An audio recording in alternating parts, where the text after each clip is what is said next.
Shalom et bienvenue dans notre plateau, la troisième heure du jour. Je me surnomme au nom de Jessica Chingam Bukumba. Et sur ma droite, j'ai la sœur Dorcas Kimbungu. Bonjour ma sœur. Bonjour. Comment vous allez? Bien, merci. Ok, ouais, ça va, je vais bien. Et comme invité spécial, bien évidemment, nous invitons le cher pasteur révérend Moïse Kamante Chingambu. Bonjour pasteur. Bonjour ma sœur Jessica. Comment vous allez? On veut bien. Bonjour ma sœur Dorcas. Ok, nous avons quelques questions qui ne cessent de nous surmonter pendant quelques jours concernant la nomination de l'Église, la troisième heure du jour. Nous aimerions entendre bien une explication bien détaillée de cette signification. Que veut dire la troisième heure du jour et bien évidemment. Ok, merci beaucoup. Comme toute œuvre de Dieu, ça a toujours été inspiré par Dieu lui-même. Et je pense que moi aussi, c'est bon. La première fois que je l'ai découvert, c'était quand l'Éternel m'appelait. Je sais que s'il faut relater tout, ça serait un peu long, mais je vais essayer un peu d'être bref. Et quand l'Éternel m'avait appelé, j'étais sur la montagne qu'on appelait Mangengenge. Je pense que vous le connaissez aussi. Oui. Et pendant que je priais, l'Éternel a fait alliance avec moi. Et nous avons fait alliance avec Dieu. Il m'a envoyé pour faire l'œuvre que j'ai faite. Et je lui ai demandé, l'Éternel, tu m'as appelé, mais comment je vais nommer l'église que tu m'as appelé? Le ministère m'a dit non, tu la nommeras troisième heure du jour. C'était la première fois à moi d'entendre ce nom. Et je me suis dit, troisième heure du jour, l'Éternel m'a dit oui, tu vas méditer à l'acte chapitre 2, verset 15. Je ne sais pas si vous pouvez me permettre de lire. C'est un nom qui se trouve dans la Bible. Même beaucoup de gens que je rencontre dans la rue, s'ils me demandent le nom, et si j'annonce la troisième heure du jour, c'est comme s'ils sont des stupéfaits. C'est comme s'ils ont peur. Et j'ai compris que ce nom, c'est une révélation. Parce qu'il n'y a que de la révélation qui fait effrayer. Les autres croient que nous sommes dans des sciences. Moi je dis non, mais c'est un nom qui se trouve dans la Bible. Donc ce n'est pas un nom que j'ai fabriqué. Je pense qu'ensemble, si on peut lire à l'acte chapitre 2, verset 15, vous allez découvrir, comme moi aussi, j'avais découvert ces jours-là. La Bible nous dit, ces gens ne sont pas ivres comme vous le supposez, car c'est la troisième heure du jour. Mais c'est ici qu'a été dit par le prophète Joël, dans les derniers jours, dit Dieu, je répandrai mon esprit sur toute chair. Vos fils et vos filles prophétiseront. Vos jeunes gens auront des visions et les vieillards auront des songes. Et quand l'Éternel m'avait donné ce nom, je ne l'avais pas encore réalisé. Mais un jour, on priait à l'église. Il y a eu aussi l'action du Pentecôte. Et l'Esprit de Dieu nous a visités. Ces jours-là, des petits enfants ont prophétisé. Et c'était difficile d'arrêter ces enfants quand ils prophétisaient. Et tous les gens qui étaient dehors, ils sont venus nous voir parce qu'à ce moment-là, on n'avait pas encore construit. On priait dehors. Et ça fait le scandale sur l'avenir. Ils disent, ah, regarde, Abel Sibana Batuliboma. Alangou Sibango. Et moi, j'ai eu l'inspiration de Dieu, je me suis tenu debout en face de pour dire que ces gens ne sont pas ivres comme vous le supposez, et car c'est la troisième heure du jour qu'a prophétisé le prophète Joël. Donc voilà un peu les événements, comment ça s'est passé pour cette nomination. Et si les gens ne le comprennent pas très bien, je sais parce que c'est une révélation de Dieu. Ça a toujours été difficile à un homme de comprendre ce qui vient de Dieu. Que la diffusion dernièrement que vous avez essayé de diffuser ou bien de partager avec nos frères ou sœurs était un peu plus basée sur Matthieu 7:7. Alors on aimerait bien entendre ou bien comprendre, cela signifie quoi? Quel est le message caché en fait? Voilà, dit. Je pense que le ministère que je suis en train d'œuvrer, c'est un ministère prophétique. Un ministère prophétique, je ne fais pas les choses de moi-même, mais je fais les choses que l'Éternel me révèle de faire. Enfin, que ces histoires que l'Éternel me révèle puissent avoir l'impact sur ses enfants. Donc vous allez comprendre que beaucoup des enfants de Dieu commencent à prendre les Écritures comme si l'Éternel a écrit pour les plaire. Mais or, Dieu n'a pas écrit ces Écritures pour nous plaire. Et ces Écritures ne sont pas des mythes. Ce sont des prophéties. Ce sont des paroles que l'Éternel a données pour que cela ait de l'impact dans notre vie. C'est là où l'Éternel, Dieu m'avait révélé que chaque année, j'ai fait les éditions qu'on appelle Matthieu 7:7. Cela signifie que l'Éternel Dieu nous dit, il nous a dit Demandez et l'on vous donnera. Cherchez et vous trouverez. Frappez, on vous ouvrira. On donne à celui qui demande. Donc beaucoup des enfants de Dieu par des déceptions, je ne sais pas par quoi, ils n'ont plus vraiment envie de demander à Dieu. Ils viennent à l'église comme si pour accomplir une loi, mais ils ne viennent pas pour parler à son Père. Et c'est pour cela chaque année, nous avons cette édition que l'église demande à Dieu. Nous demandons à Dieu nos besoins, nos difficultés. On fait présenter cela à Dieu. Et je pense que nous sommes à 7e édition. Chaque année, l'Éternel Dieu accompagne cette édition par des miracles et des accomplissements des promesses. Pasteur, est-il important dans la vie courante d'un chrétien et voire même d'un païen? Bien sûr, c'est vraiment important. Parce que quand Dieu dit qu'on donne à celui qui demande, c'est-à-dire Dieu aime que les enfants de Dieu lui demandent quelque chose. Je pense même, bon, en fait, vous êtes encore des jeunes, nous qui sommes parents, si tu observes qu'un enfant qui te demande rien, ça dérange. Tu dois chercher pourquoi cet enfant ne me demande pas. Est-ce qu'il n'a pas mon affection? Est-ce qu'il ne me demande pas parce que c'est un enfant orgueilleux, il cherche à faire des choses de soi-même? Et voir l'âge de l'enfant, tu peux dire que si elle fait les choses de soi-même, elle restera de ne pas réussir. Et c'est la même chose avec Dieu. Quand nous le demandons, c'est-à-dire c'est là où l'Éternel voit quelle affection que l'enfant lui apporte. L'Éternel a besoin aussi d'avoir notre affection envers lui. Et voilà pourquoi c'est important à un enfant de Dieu de demander à Dieu. Mais en fait, je ne peux pas dire à un païen de ne rien demander à Dieu. Parce que quand Jésus était venu dans ce monde, là où il marchait, il n'y avait pas que des chrétiens qui lui demandaient. Il y avait même les enfants de la promesse, mais à ce moment, ils n'avaient pas encore cru à Dieu. Bartimée a cru à Dieu après avoir demandé. Quand il a demandé à Dieu, et Dieu l'a exaucé, Bartimée a vu, c'est là où il s'est décidé de suivre Jésus. C'est-à-dire, les miracles que Bartimée a reçus, ces miracles-là lui a dit de renoncer, même aux synagogues, pour suivre Jésus. Donc je pense même ceux qui ne prient pas, ils ont le droit de demander à Dieu, et après les miracles, ils peuvent se convertir. Donc voilà un peu, dans ta question, comment je peux répondre à ça. Ça a été vraiment clair en tout cas, sur ces points-là. Et aujourd'hui, plus les enfants de Dieu ont plus l'habitude de ne pas trop demander, ont plus peur, car ils ne savent pas demander à Dieu. C'est ça qu'on apprend, non, même à l'église et tout. J'aimerais aussi savoir si, est-ce que, vraiment, si possible, quand un enfant de Dieu demande à Dieu et qu'il a péché, cela lui sera aussi donné, toutes ces bénédictions-là que vous disiez. Votre question, en tout cas, vous posez des très bonnes questions qui m'inspirent. Et voire même, l'inspiration m'emporte comme si j'étais à la chair, parce que les questions que vous me posez, ça révolte mon esprit. Merci maman. Je pense que il y a les rôles. Les enfants de Dieu ont droit de demander. Et l'Église, son rôle, c'est de montrer aux enfants de Dieu comment demander. C'est clair, parce que Jésus a dit, vous demandez, vous ne recevez pas parce que vous demandez mal. C'est-à-dire à celui qui ne connaît pas demander. Amen. À celui qui ne connaît pas demander, il est difficile de lui de recevoir quelque chose de Dieu. Parce que Jésus a dit, vous demandez et vous ne recevez pas. C'est-à-dire, il y a les gens qui demandent et ne reçoivent rien. Et pourquoi ils ne reçoivent rien? Parce qu'ils demandent mal. C'est ça le rôle de l'Église, apprendre aux enfants de Dieu comment demander à Dieu.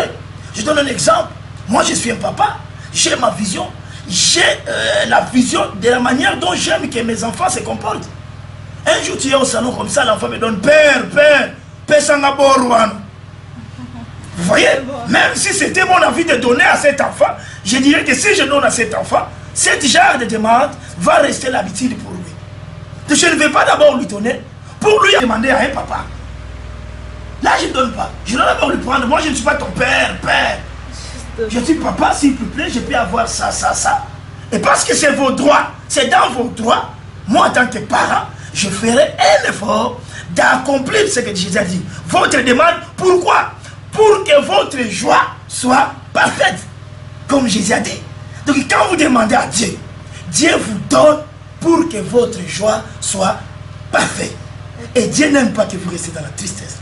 Et parce qu'il est un Dieu d'amour, il doit toujours chercher à répondre à nos demandes pour que nous, en tant que ses enfants, nous ne soyons pas frustrés, mais nous soyons dans la joie et une joie parfaite. Nous ne comprenons pas très bien vos réponses au hasard parce que d'autres personnes aimeraient bien entendre et écouter aussi avec une appui là-dessus.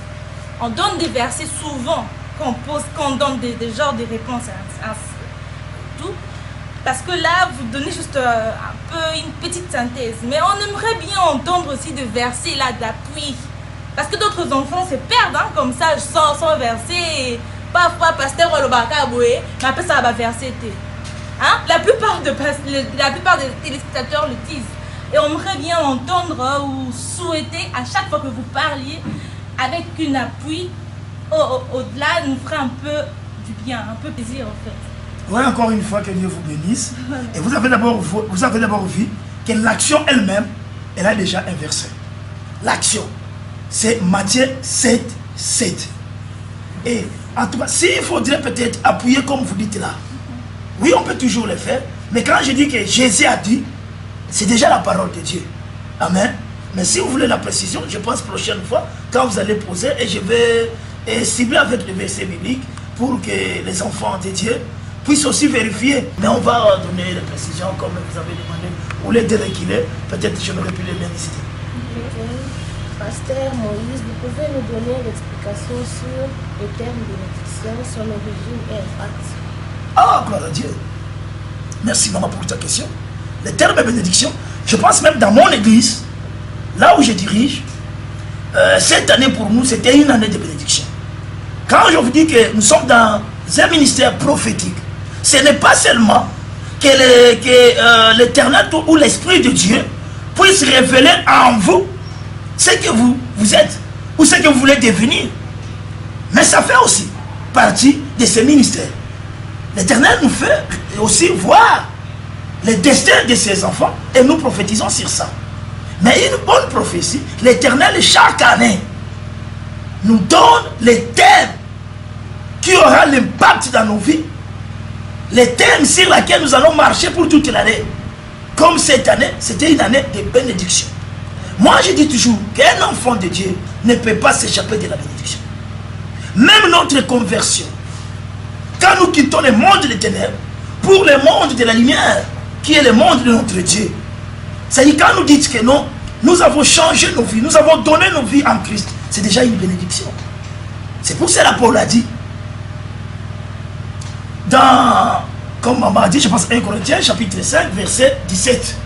L'Éternel dit quoi? Si quelqu'un est en Christ, il est devenu une nouvelle créature. Les choses anciennes sont passées, voici toutes choses sont devenues nouvelles. C'est-à-dire quelles sont les choses anciennes? Nos mauvaises habitudes, nos maladies, nos souffrances, toutes ces choses-là, il a dit toutes ces choses. Et beaucoup de gens, quand ils lisent ces versets, ils croient que l'Éternel Dieu a parlé que pour les habitudes, des mauvaises habitudes, qui nous faisaient de nous païens. Mais non, seulement pas ça. Toutes choses qui ne faisaient pas voir la gloire de Dieu doivent passer. Et quand toutes choses sont devenues nouvelles, c'est-à-dire toutes les choses en nous vont faire paraître la gloire de Dieu. C'est pour cela qu'il a dit que Christ en nous, c'est l'espérance de la gloire. Donc c'est-à-dire quand nous changeons, quand déjà on s'est converti, c'est déjà une bénédiction. Et dans cette bénédiction-là maintenant, nous avons entré dans une vie de bénédiction. Comment marcher dans cette vie de bénédiction pour que tout en nous soit prospère comme Dieu le souhaite, pour qu'on soit en bonne santé comme Dieu le souhaite. Et voilà maintenant le rôle de l'Église, c'est amener maintenant au peuple de Dieu, c'est amener le peuple de Dieu vers le chemin de leur bénédiction. Donc la bénédiction, c'est faire apparaître la gloire de Dieu en vous. C'est ça une bénédiction. Comme moi j'ai souvent dit, la première alliance que Dieu a faite avec l'homme, c'était l'alliance de la bénédiction. Quand il vous dit assujettez sur tout, dominez sur tout, quand il vous dit remplissez la terre, quand il vous dit cultivez la terre, tout ça c'était des bénédictions que Dieu donnait à l'homme. Dominer sur la nature, ce sont des bénédictions que Dieu a données à l'homme. La première alliance, c'était une alliance de la bénédiction. Et on ne peut pas interdire aux enfants de Dieu et aux hommes de Dieu de parler de la bénédiction. quand vous ne parlez pas de la bénédiction, vous ne parlez pas de Dieu. Parce qu'en réalité, Dieu est bénédiction, Satan est malédiction. Et quand on est près de Dieu, c'est la bénédiction. La bénédiction, c'est faire apparaître la gloire de Dieu en toi. Et voir même que si tu es béni, c'est là où tu vas bien adorer l'Éternel. Et quelqu'un qui est lié, quelqu'un qui n'est pas béni, il ne saura pas bénir l'Éternel. C'est pour cela que Dieu a dit aux Israélites. À Moïse, il a dit à Moïse quoi? Moïse, va dire à Pharaon de libérer mon peuple pour qu'il aille m'adorer dans un pays où coule le lieu et le miel. C'est-à-dire qu'il ne va pas adorer à l'Égypte. Pour qu'il adore Dieu, il devait entrer à la terre promise. Là où coulait le lait et le miel. Donc en Égypte, on ne pourrait pas adorer Dieu. Donc la personne qui est liée, la personne qui est sous l'autorité des diables, la personne qui est dominée sous les autorités des diables, il ne saura pas bénir Dieu. Il ne saura pas adorer. Pour bien adorer, tu dois être libre. C'est pour cela que Jésus a dit que si le Fils t'a franchi, tu seras réellement libre. Et cette liberté, c'est ce qui amène l'adoration. C'est ça la bénédiction. Mais nous aimerions aussi entendre le rôle principal de la bénédiction. Parce que là, vous parlez que de rôle de l'Église. Une petite introduction nous fera énormément plaisir sur le rôle de la bénédiction.